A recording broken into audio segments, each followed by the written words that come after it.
महाराज चंद्रगुप्त का दरबार लगा हुआ था। सभी सभासद अपनी अपनी जगह पर विराजमान थे। महामंत्री चाणक्य दरबार की कार्यवाही कर रहे थे। महाराजा चंद्रगुप्त को खिलौनों का बहुत शौक था। उन्हें हर रोज एक नया खिलौना चाहिए था। आज भी महाराजा के पूछने पर कि क्या नया है, पता चला कि एक सौदागर आया है और कुछ नए खिलौने लाया है।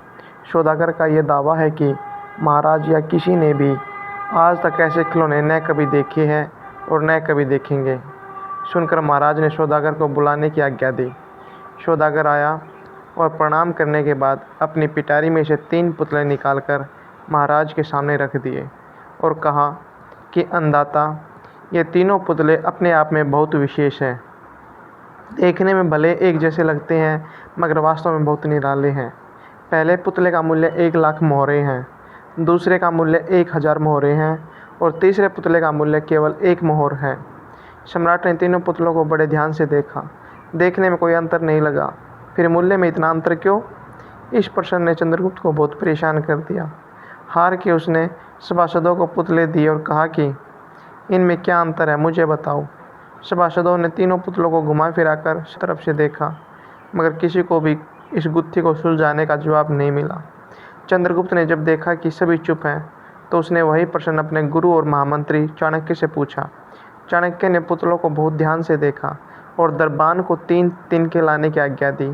तिनके आने पर चाणक्य ने पहले पुतले के कान में तिनका डाला। सब ने देखा कि तिनका सीधा पेट में चला गया। थोड़ी देर बाद पुतले के होंठ हिले और फिर बंद हो गए। अब चाणक्य ने अगला तिनका दूसरे पुतले के कान में डाला। इस बार सब ने देखा कि तिनका दूसरे कान से बाहर आ गया और पुतला ज्यों का त्यों रहा। ये देखकर सभी की उत्सुकता बढ़ती जा रही थी कि आगे क्या होगा। अब चाणक्य ने तिनका तीसरे पुतले के कान में डाला। सब ने देखा कि तिनका पुतले के मुंह से बाहर आ गया है और पुतले का मुंह एकदम खुल गया। पुतला बराबर हिल रहा है जैसे कुछ कहना चाहता हो। चंद्रगुप्त के पूछने पर कि ये सब क्या है और इन पुतलों का मूल्य अलग अलग क्यों है, चाणक्य ने उत्तर दिया, राजन, चरित्रवान सदा सुनी सुनाई बातों को अपने तक ही रखते हैं और उनकी पुष्टि करने के बाद ही अपना मुंह खोलते हैं। यही उनकी महानता है। पहले पुतले से हमें यही ज्ञान मिलता है और यही कारण है कि इस पुतले का मूल्य 1 लाख मोहरे हैं। कुछ लोग सदा अपने में ही मगन रहते हैं, हर बात को अनसुना कर देते हैं। उन्हें अपनी वाह की कोई इच्छा नहीं होती। ऐसे लोग कभी किसी को हानि नहीं पहुंचाते।